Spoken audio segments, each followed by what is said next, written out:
Welcome to another Computer Tech TV video. My name is Rick Arter, and today I'd like to talk to you guys about memory voltage.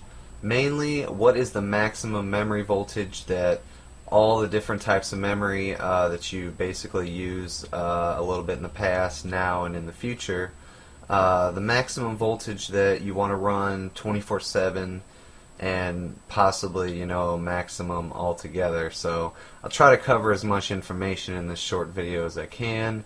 I hope that I got everything correct on here. If there is anything that I didn't get right or I missed, please leave a comment and I'll try to update this because I don't want anything to be off. But basically, just to start out, I'm going to cover default memory and maximum memory voltages, and I'm going to try to get this so you guys can understand this easily for anybody who's not particular on the voltages that memory uses in a computer system. So first off, if you're going to push this voltage to the max, please check out your motherboard and CPU combination first. And if you're not using a multimeter to test for the actual voltages that you're running, at least look at the other people's boards and see what their stuff overvolts or undervolts so that you have an idea, because some DIMM slots actually can overvolt as much as 0.1 volts. So you can be running 2.2 volts in the BIOS and it could be 2.3 actually. So it's a very good thing to check out before you're going to push your voltages on anything. I mean, this goes for anything that you're going to overclock and you're going to overvolt. You always want to know exactly what you got to start with before you start pushing crazy volts, because if you think you're running one voltage but you're really too high, in some cases it doesn't matter how much cooling you have, you're going to destroy that part. So I hope this can help you guys out a little bit. So I'm basically going to cover SDRAM all the way to DDR4, and I know DDR4 is not out, but I did find some stuff on voltages of it to kind of get you guys ready a little bit if you're interested in that. So let's start this out. First thing I want to cover is SDRAM.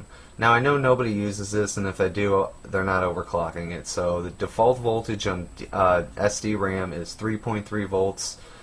Might be a little different on certain sticks, but this is what the default is that I found.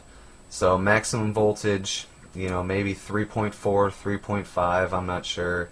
I didn't really find any information on that, and I've never used it personally, so or at least overclocked it. So let's move down a little bit here. DDR memory, the default voltage on most sticks is going to be 2.5 volts. However, if you're running the PC3200, the standard voltage on that is actually 2.6 volts. So, and the maximum voltage on DDR, from what I read, like I said, I've never actually overclocked DDR memory myself, is 2.7 to 2.8 volts. Now, value or lower end memory, of course, you're going to not be able to push the volts as high. And really, you want to keep the volts as low as you can, because when you push them beyond a certain limit, it's really kind of like a reverse effect. You know what I mean? You start killing the parts and you don't really get any more overclock because it takes so much cooling and so on and so on. So 2.8 volts, I would say, is the absolute max from what I've read. 2.9 on some really high-end kits if you get really good cooling. But like I said, I mean, after a while it's just kind of a waste. So now let's move on to DDR2. We're getting a little more mainstream here. So basically on to DDR2. Default voltage for DDR2, which a lot of you guys probably know already, is 1.8 volts. Now, depending on what kind of kits you get, the voltages are going to range anywhere from 1.8 to 2.2 on most kits. Obviously, the higher speed and the lower latency, you're going to have higher voltages. Maximum volts for DDR2 in a normal 24/7 air-cooled situation. I'm not really talking so much on the crazy, water-cooled and liquid nitrogen, crazy cooled stuff, you know what I mean? Because you can do almost anything to any component these days.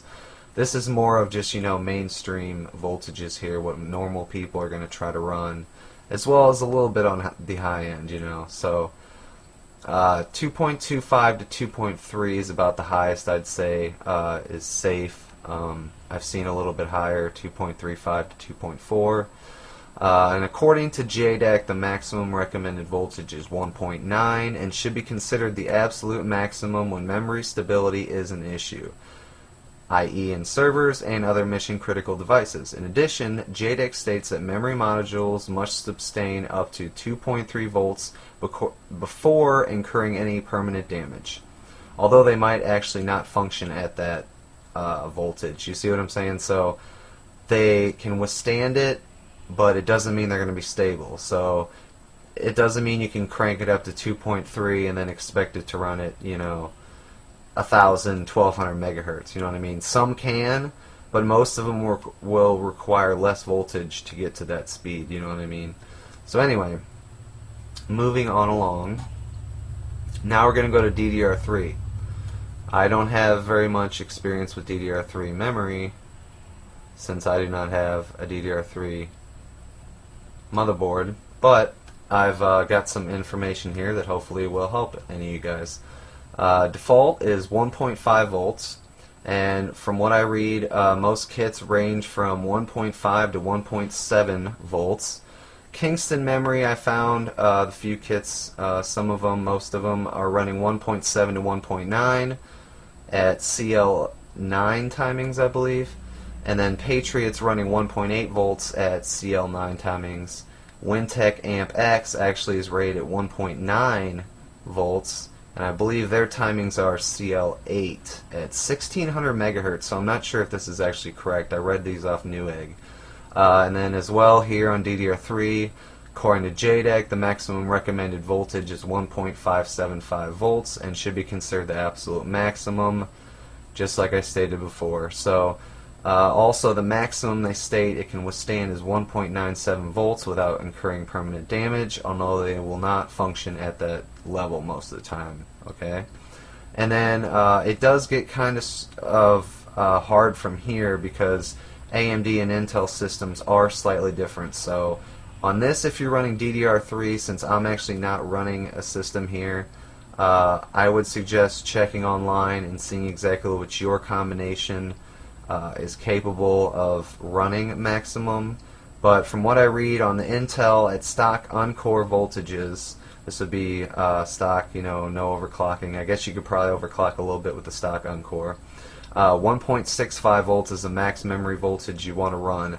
However, the maximum rating on the VDIMM is actually 1.875 volts. So the maximum for DDR3, I would say 1.65.